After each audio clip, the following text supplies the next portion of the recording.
Hello, everybody. It's good to be with you. This is an amazing crowd. All right, everybody. I can't hear you, so I'm just going to plow right in.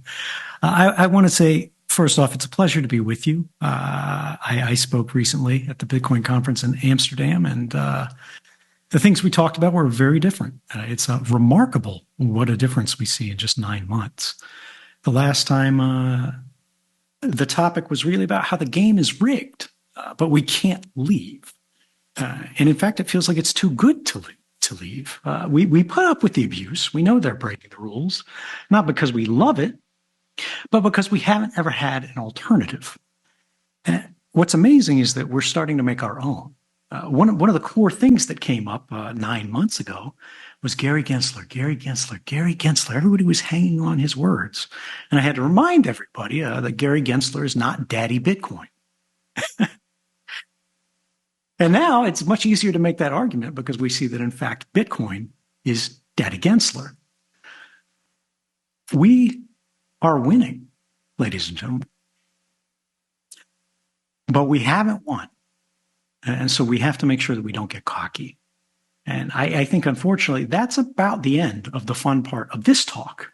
But I think this year, plenty of people will be talking about the happy stuff. So you won't need me for that. I noticed that we have a lot more political representation this year, which is a wonderful, remarkable thing. We've reached the fight, the stage of the fight where, they go, oh, then they fight us. But it's actually, then they try to get us to love them. And what I want to say on that briefly, because I don't want to make this talk about all the politics there, is cast a vote, but don't join a cult. They are not our tribe. They are not your personality. They have their own interests, their own values, their own things they're chasing.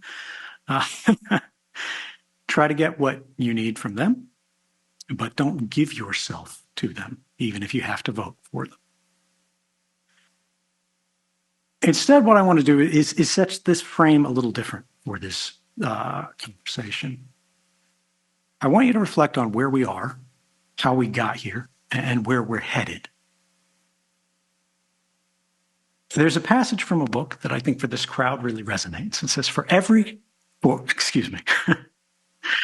in every country of the world, I believe, the avarice and injustice of princes and sovereign states abusing the confidence of their subjects have by degrees diminished the real quantity of metal value which had been originally contained in their coins. Adam Smith, Wealth of Nations, written in the year 1776. We're not playing games with metals anymore. But if you look around, you can see that the problems from that kind of thinking are springing up everywhere. They're reaching us. They're choking us. And you see this in the internet as well. What is it that's wrong with the internet? The thing that's wrong with the internet is what's wrong with the world, because more and more they're one and the same. A system has been constructed around us, not just through administrations, but through generations, that is fundamentally unfair. What do I mean by that? Look at the economy, right?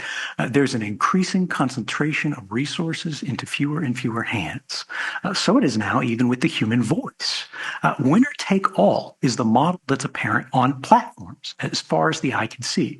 Whether you're talking about broadcast media, whether you're talking about legacy media, whether you're talking about newspapers, whether you're talking about social media, minority opinions are increasingly made to survive at the indulgence of the censor. They're clinging to the edge of the platform by their fingernails. You see truckers in Canada that are getting debanked, and you see students at Columbia are getting de-hired for the things that they express. Now, we don't have to agree with them. We shouldn't necessarily agree with them, but they should have the ability to argue. They should have the ability to persuade. They should have the ability to dissent. They should have the ability, frankly, to disrupt. That's the thing that makes us progress, right, is the disagreement. If we accept that the system that we inherited is the best that it can possibly be, that it shouldn't change, shouldn't be contested, what we're saying is that we've gone far enough. This point in history is the best, and it's not. We know it's not. Life is still difficult despite the many privileges, despite the many technologies that have blessed us. But somebody made those things happen. Every good thing that you enjoy is the product of someone's labor, the product of someone's effort, the product of someone's ingenuity, the hours of their lives being gifted to us, to the common species. And the system that has been built around us is designed to extract as much of that as possible and return that to the hands of those princes. You'll notice none of the things that I mentioned are, deeply technical in nature. It's all very broad and general audience. But the thing that I want to warn you about tonight is that I fear that that is about to change. Our lives have been increasingly intermediated by screens, by panes of glass, right? You are watching this either live on stage because you registered through a smartphone, through a laptop, right? Nobody went and sort of bought a ticket at the counter anymore. That's not how the world works these days. But in order to even set that computer up, to turn it on, to log in, to set up your account, to pull the smartphone out of the box, charge it, open it up, connect it to your Wi-Fi access point, you have to click OK to continue. You have to agree to somebody else's terms of service. You are made to pass through gates of permission that are owned and controlled by others, that do not answer, frankly, to anybody. You see Facebook, you see Google, you see how they've been abusing the trust of everyone in every country, right? You see the EU tries to get a handle on them. They're completely ignored. There was the GDPR, right? General Data Protection Regime or regulation that was supposed to fix all of these problems. And it didn't work. They say, oh, we'll fine you, 4% of global revenue or whatever if you break the rules. That hasn't happened. And it's been years and years and years. Whether we're talking about governments, whether we're talking about corporations, we're talking about the same thing. We're talking about the systemization of technologies that are designed to order our lives to the benefit of the institutions. They are trying to organize us to benefit them. In some cases, we want this. We want to be able to cooperate. We want to be able to collaborate. We need to be able to work together, right? But we have to agree to this in some way. We should need to. And it's not like click OK to continue or say no and use the phone my way, right? It's click OK to continue or you can't use your iPhone. You can't use your Android phone. It doesn't matter whether Samsung makes it, whether Google makes it, whether Apple makes it. You play by their rules or you don't play at all. And that should be changing. We'll get to it a little bit later where we are making great strides in the context of money, which is why suddenly we see a lot of political interest in these audiences. They understand that there is a new center of power that is rising. But there is a new field of vulnerability that applies to all of us, including all of these luminaries that will be speaking on stage here. And that is artificial intelligence, right? I am not one of the guys that goes on the internet and is like, oh, AI safety, the robots are going to kill us. You need to worry about this. I say, in fact, I want all of them to dump all of these models out on the internet where we can all use these. OpenAI, which is not open at all and is a very closed model company that wants to benefit themselves at your expense. They want to train on your data, but benefit themselves. And they don't want you to have access onto the covers. They don't want you to be able to pull down the models, distill it, get one you can run at home, put it on your phone, do whatever you want with it. They want you to have to go back to their watering hole, pay them rents, and to access all of this only through their ways, even if you did have the ability technologically, hardware-wise, to run this at home. The good news is it is becoming easier and easier to get this stuff in public hands, to run this on home machines.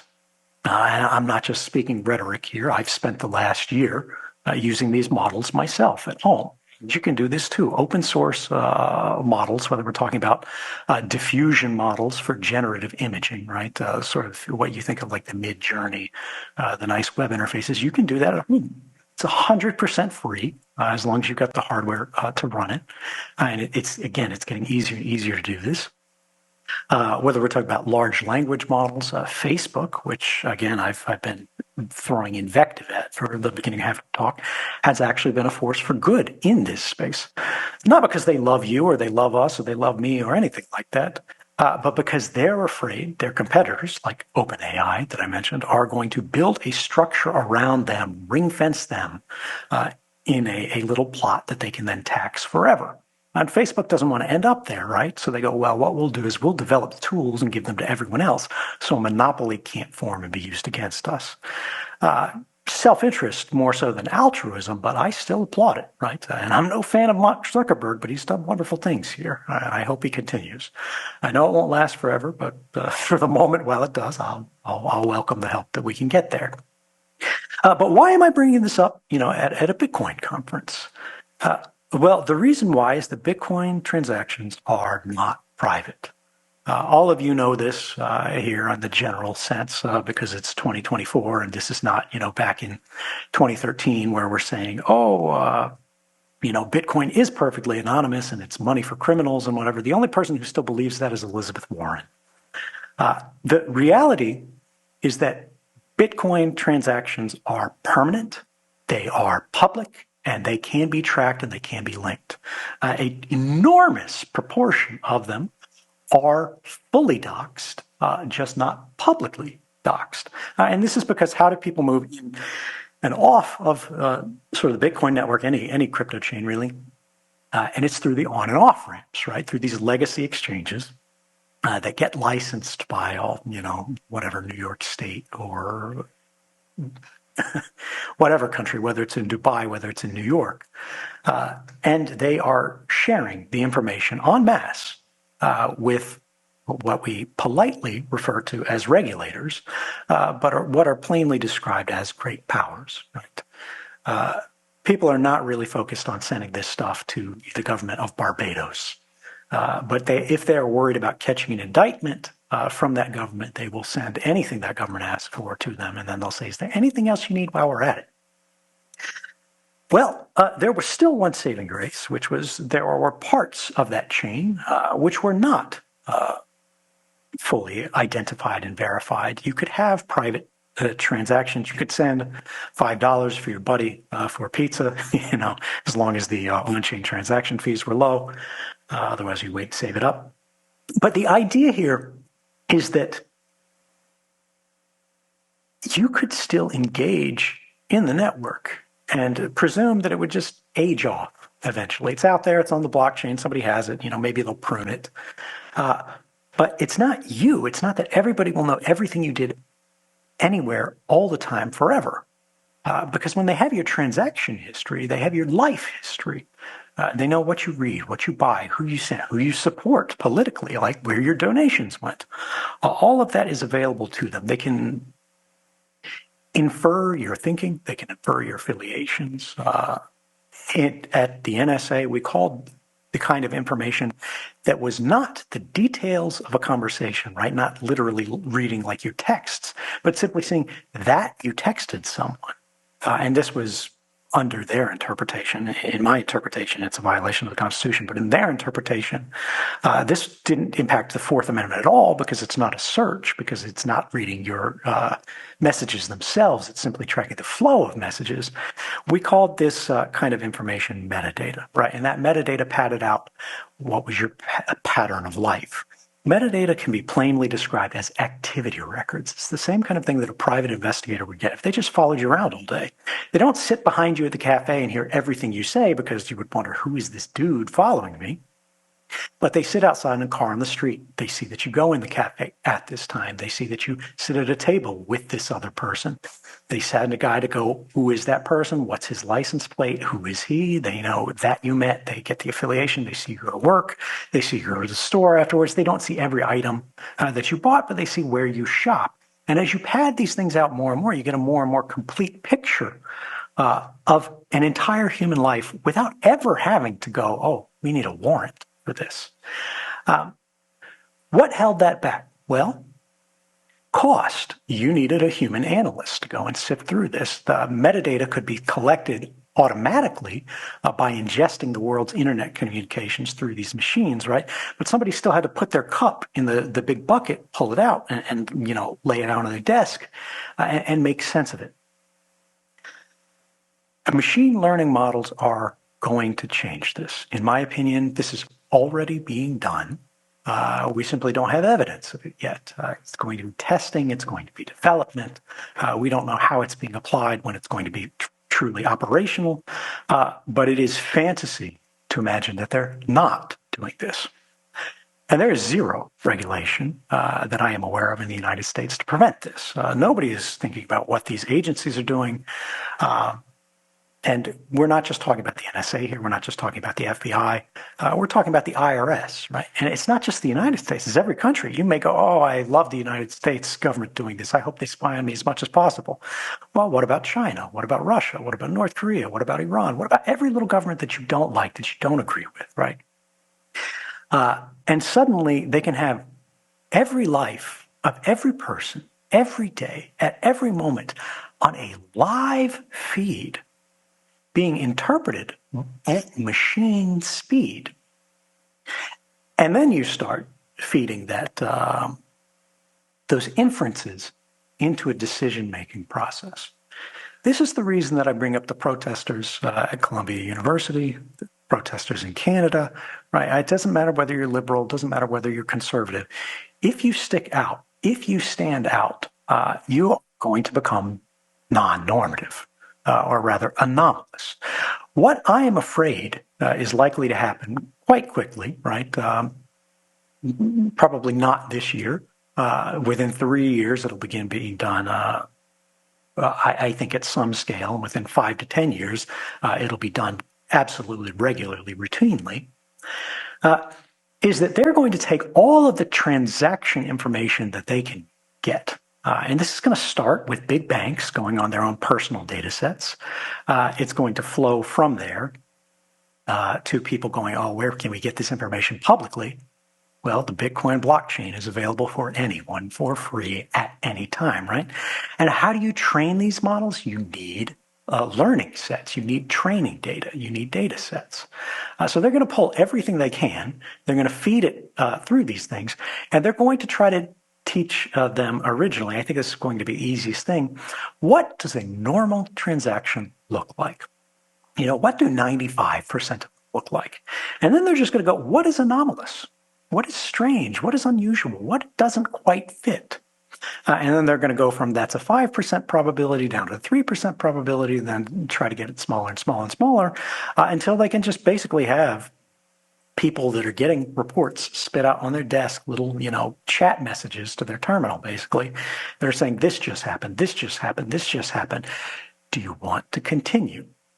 And that banking officer is going to get a click OK to continue on your life, on your ability to transact, on your ability to trade.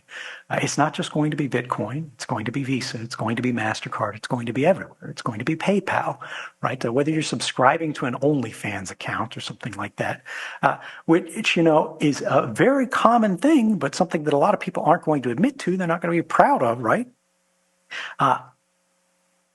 That's going to start making these institutions go, oh, do we want to continue our business association with these people? Is there a brand risk, on stage here?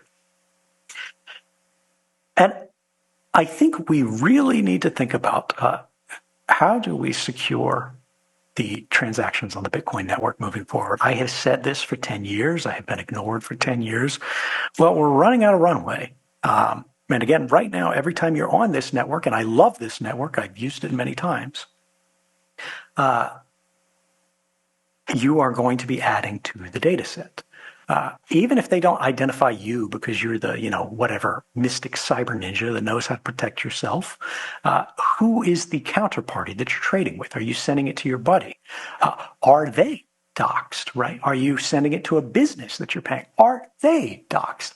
And larger parts of this transaction mesh of this network, as they get identified, the space for everyone else to have any kind of private interaction diminishes. Now, you might go, well, these big businesses, Visa, MasterCard, like, yeah, they have the transaction history for everybody, everywhere, all the time. And you don't know what they're using it for. But they're not screwing you, right? Well, AT&T, it was revealed this year, lost all of their subscribers' information, or an enormous subscribers' information, for a block of time. I think it was something like 6 months, where all of your text messages, all of your phone calls, all of the things that went through their routing network, including some cell site location information, which means which cell phone tower you were connected to, were stolen by hackers. They haven't said who they are, as far as I know. They may not have been identified yet. Maybe they'll never be identified. We don't know whether it's state-sponsored or whatever. Maybe there's been ongoing reporting since then that's revealed it. Correct me if I'm wrong. I'm sure somebody will be out there to tweet about it. But the bottom line is this, right? These enormous data sets are a liability. We know they cannot protect them. You cannot control them. And they can have enormous influence over our lives. All of these people who are coming up on stage and saying these wonderful things about how much they love Bitcoin, how much they love you, how they're going to do all these wonderful things to make something better. The United States is the only advanced democracy on the planet that I am aware of that does not have a basic privacy law. We have the Fourth Amendment, right? That only binds the federal government. That doesn't do diddly squat to protect you against corporations. And the government, for 90% of their work, probably 95% of their work in intelligence nowadays, they simply go to corporations and ask them for information. It's end run around the Constitution. And we have been able to suffer this, right? Again, the game is too good to leave. Not because we love it, but because we haven't had a choice. Well, we're running out of time to fix this, and the consequences of ignoring it are about to get a whole lot worse. Nobody sees them. This is not Terminator, right? This is not Skynet. This is not robots descending from the sky to drag you out of your home. That might come someday, but that's a long way off. We're talking about things that are much more banal, but much easier to do. We talk about that concentration of power. These politicians, right? A lot of them probably don't love that they have to come up on this stage and give a dog and pony show to dance for the crowd that is suddenly much more powerful. Well, the people that they have always been answerable to are about to get a much tighter hold on the leash, not just of them, but of everyone. So I want to zoom back out because we've only got a limited time this evening and say, look, the reason that the internet feels broken is because it is reflecting a broken world. It's reflecting the consequences of all of these winner-take-all dynamics. It is reflecting the boundless ambition of these generations of princes. And it has left us with an unfair system, which means an unstable system. Why do I think all of this AI stuff is likely? Well, the reason is that unfair systems produce dissatisfaction and therefore are hard to maintain. Well, the people who want to maintain them are those who benefit the most from them.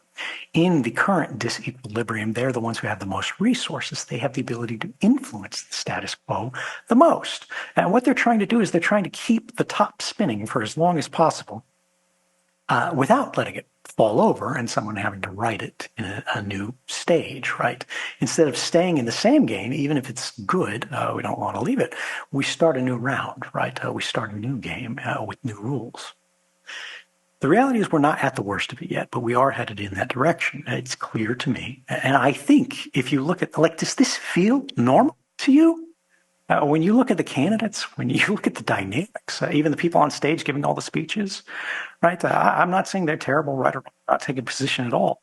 But this is a little unusual. The fact that they're here is a little bit unusual. Things are changing, and they're changing more quickly all the time. We have passed the inflection point, and we are accelerating down the slope. And we're reaching the point where all of us are about to have to make very serious decisions about how we spend the rest of our lives to try to make the world better for our children and for those who come after us. Our economy, politics, even culture have reduced the access to an equal role. And that has produced resentment, grievance that have blossomed to the point that now every discussion feels like it is becoming an instrument for war by other means. And we are competing constantly, and we are cooperating rarely. And we need to change that. Because if you ask yourself, who is it that's competing for all of the highly energized talk about like radicalism, the increase of extremism, which is not wrong, it's unevenly distributed. I see very little in the way of like cutthroat competition and blood sport amongst the banks. As far as the average worker is concerned, whether we're talking about this election or any other in the last 20 years, a given election tends to result in what feels like a different uniform on the same cop. And that's a problem. Elections do have consequences. They do matter, right? There are differences. But sometimes it feels like they're less meaningful than they should be. And that is, I think, what we're all feeling. That is the seed of all of us. We are supposed to have our hands on the lever as a collective public, as the commons, right? And we still get to cast our votes, but it seems like our votes are not as meaningful as they want.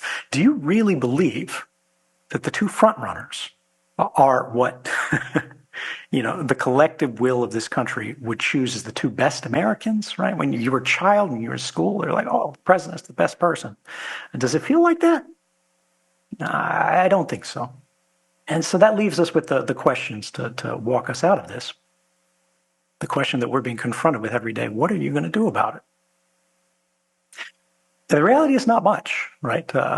Right now, if you're the average person, you're going to post a mean tweet, about somebody you don't like, and then post a picture of yourself looking cool on Instagram, and then forget about it. You want to watch your shows. You want to go home. You want to be comfortable. You want to, get dinner. You want to go to bed. You've got a job to do, right? You've got rent to pay. We're all running on a treadmill. And then what? And for what? Right now, we're doing it for the likes. We're trying to get approval. We're trying to get acceptance. We are being driven to compete for attention and for acceptance. We need to start, instead of competing, we need to start cooperating, working together to find our way out of this hole that is not this election, it's not this politician, it's not this policy, it's this system. And that's what Adam Smith was telling us about the year 1776, powerful year for every American. The internet is broken because institutions are competing against the individual, while the individual is competing against other individuals. We need to shatter that design because competition is everywhere, but it's only against the powerless. We need to look back at the avarice of those princes. And I don't just mean in the context of government. I mean everywhere. I mean, Jamie Dimon, J.P. Morgan. We need to think about the systemic influences on our lives and how we can correct for them. The people who throughout all history had the means to diminish the amount of metals in our coins, which is inflation, simply by a different name. We're not using metal anymore. We're using paper now, but the game is the same. We in this room are using a technology that has taken the metal and the paper away from them. And it is through this single lever that they have set flourishing societies on the path to inevitable poverties. And I just want you to remember, every time you look at the grocery store's prices, that you are not alone, you are not isolated. Everyone in that store is dealing with the same battle that you are. We have to cooperate, we have to work together, and we have to make sure they do not reduce this country to the land of the free and the home of the slave. The only way we will do that if we work together.